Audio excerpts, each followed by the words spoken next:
ابھی آپ کو بڑی خبر دیں، سائفر کیس میں سابق چیئرمین تحریک انصاف اور شاہ محمود قریشی کو 10 سال قید کی سزا سنا دی گئی ہے۔ یہ اہم اور بڑا معاملہ سائفر کیس جس کی پیشیاں بھی اب دونوں رہنما بھگت رہے تھے، سابق چیئرمین پی ٹی آئی اور شاہ محمود قریشی، جو کوئی آج بھی پیش ہوئے 10 سال قید کی سزا عدالت کی جانب سے ان کو سنا دی گئی ہے۔ سابق چیئرمین تحریک انصاف اور شاہ محمود قریشی کو سائفر کیس میں 10 سال قید کی سزا سنا دی گئی ہے۔ جی ہاں، سائفر کیس اہم مرحلے میں داخل ہوا ہے، دونوں کو 10 سال کی سزا ہوئی ہے۔ سابق چیئرمین پی ٹی آئی اور شاہ محمود قریشی کو 10 سال کی جو قید کی سزا ہے وہ سنائی گئی ہے۔ خصوصی عدالت کے جج ابو الحسنات ذوالقرنین نے کیس کی سماعت کی، فیصلہ محفوظ ہوا، فیصلہ سنایا گیا ہے کہ دونوں کو 10 سال قید کی سزا سنائی جائے۔ سائفر کے سابق چیئرمین پی ٹی آئی اور شاہ محمود قریشی کو 10 سال قید کی سزا سنائی گئی ہے۔ خصوصی عدالت کے جج ابو الحسنات ذوالقرنین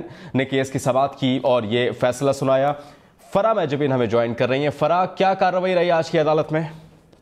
جی بالکل، سائفر کیس میں چیئرمین تحریک انصاف اور شاہ محمود قریشی کو 10 سال کی سزا سنا دی گئی ہے۔ خصوصی عدالت کے جج ابو الحسنات ذوالقرنین نے یہ فیصلہ سنایا ہے۔ گزشتہ روز 14 گھنٹے کی طویل سماعت رہی، جس کے بعد 342 کے 36 سوالات جو ہیں شاہ محمود قریشی اور چیئرمین پی ٹی آئی کو دیے گئے تھے، جن کے جوابات جو ہیں وہ آج عدالت میں جمع کروانے تھے۔ آج صبح جب عدالت میں سماعت کا آغاز ہوا تو جو پی ٹی آئی کے جو چیئرمین پی ٹی آئی ہیں ان کے جو وکلا تھے وہ عدالت میں پیش نہیں ہوئے۔ شاہ محمود قریشی کے جانب سے جو سرکاری وکیل تھے جو عدالت کی جانب سے مقرر کیے گئے تھے، انہوں نے سماعت کا آغاز کیا، جس کے بعد عدالت نے فیصلہ سناتے ہوئے جو ہے وہ دونوں ہی ملزمان کو، شاہ محمود قریشی کو اور سابق چیئرمین پی ٹی آئی کو 10 سال کی سزا سنا دی ہے۔ اچھا فرا، کیا گراؤنڈز اس فیصلے میں بتائے گئے ہیں؟ تفصیلی فیصلہ کب جاری کیا جائے گا؟ حال جو ہے وہ اس فیصلے کی اتنی تفصیلات جو ہیں وہ سامنے آ سکی ہیں کہ دونوں ملزمان کو 10 سال کی سزا سنائی گئی ہے۔ مختصر فیصلہ ہے، اڈیالہ جیل میں اس کیس کی سماعت ہو رہی تھی اور گزشتہ جمعرات سے لے کر اس کیس کی ٹرائل میں جو ہے وہ تیزی آئی تھی۔ جو تمام 25 وکلا تھے، 25 جو گواہان تھے، ان کے جو بیانات تھے وہ قلم بند کر دیے گئے تھے، جس کے بعد جرا کا جو عمل تھا وہ شروع کیا گیا اور جرا کے لیے جب سابق چیئرمین تحریک انصاف کے وکلا جو ہے وہ عدم حاضر رہے تو عدالت نے انہیں 3 بار عدالت میں پیش ہونے کا موقع بھی دیا، لیکن مسلسل غیر حاضری کے بعد عدالت نے جو ہے وہ سرکاری وکلا کو جرا کے لیے مقرر کیا تھا۔ سرکاری وکلا نے گزشتہ 2 دنوں میں تمام تر جو گواہان تھے ان پر جرا مکمل کی اور گزشتہ رات 14 گھنٹے کی طویل سماعت رہی۔ تقریباً 11:30 بجے تک یہ سماعت کا سلسلہ اڈیالہ جیل میں جاری رہا، جس کے بعد جو تمام تر جرا جو تھی وہ مکمل ہوئی تمام گواہان پر، اور جس کے بعد جو ہے وہ 342 کا بیان جو ہے وہ کے لیے جو سوال نامہ تھا وہ جو ہے وہ تیار کیا گیا۔ تقریباً 36 سوالات تھے جو سابق چیئرمین پی ٹی آئی اور شاہ محمود قریشی سے پوچھے گئے تھے۔ ٹھیک ہے فرا، آپ ہمارے ساتھ رہیے گا، ڈیٹیل آپ سے اس متعلق بھی جانیں گے اور پس منظر کیا ہے اس کیس کا وہ بھی جانیں گے۔ راجہ خالد اور قاسم مفتی صاحب دونوں ماہر قانون ہیں، ان سے بات کر لیتے ہیں۔ سب سے پہلے راجہ صاحب، آپ سے میں یہ جاننا چاہوں گا، یہ فیصلہ آیا ہے اب جو آنے والے عام انتخاب ہیں، پھر پاکستان تحریک انصاف کے آزاد امیدوار بھی ہیں، وہ بھی مد مقابل ہیں، یہ فیصلہ آپ کیسے دیکھتے ہیں؟ پھر کیا کانسیکوینسز ہوں گے پاکستان؟ بات یہ ہے کہ میں تو مسلسل یہ کہتا آیا ہوں کہ یہ اوپن اینڈ شٹ کیس تھا، اس میں ہر چیز کلیئر تھی، ایویڈنس بڑی کوجنٹ تھی، کانفیڈنس انسپائرنگ تھی۔ سائفر کا سیکرٹ ڈاکومنٹ ہونا، سائفر کا کلاسیفائڈ ڈاکومنٹ ہونا، اس کا سینسیٹیو ڈاکومنٹ ہونا، یہ پوری طرح سے ایڈمیٹڈ تھا، اسٹیبلش تھا۔ پھر اسے ایک جلسے میں لہرایا گیا، یعنی اسے ڈسپلے کیا گیا، اس کے کنٹینٹس کو شیئر کیا گیا، یہ بھی ایڈمیٹڈ تھا۔ اور عمران خان صاحب کی سٹیٹمنٹ وہ ریکارڈ پہ موجود ہے، جب میڈیا کے سامنے انہوں نے کہا کہ سائفر گم ہو گیا تھا۔ پھر آپ دیکھیے کہ اعظم خان جو ان کے پرنسپل سیکریٹری ہیں، ان کا بیان بڑا اس حوالے سے اہم تھا، امپورٹنٹ تھا، پرٹیننٹ تھا۔ انہوں نے کہا جی کہ ایک جو ان کی آڈیو لیک ہوئی، آپ کو پتہ ہے، پوری قوم جانتی ہے، جس میں عمران خان صاحب نے انہیں کہا تھا کہ اب ہم نے سائفر کھیلنا ہے۔ پھر انہوں نے یہ کورٹ میں سٹیٹمنٹ دیتے ہوئے یہ کہا کہ چونکہ سائفر مجھ سے لیا گیا اور پھر واپس نہیں کیا گیا تھا، وہ عمران خان صاحب کے پاس ہی تھا، یعنی جو سائفر کے ذریعے اسے لہرا کر ملک کی سلامتی کے ساتھ کھیلا گیا، امریکہ کے ساتھ تعلقات خراب کیے گئے۔ اور اسد مجید صاحب جو اس وقت یو ایس کے سفیر تھے یو ایس میں پاکستان کے، ان کی جو بیان تھا وہ بڑا امپورٹنٹ تھا۔ انہوں نے کہا کہ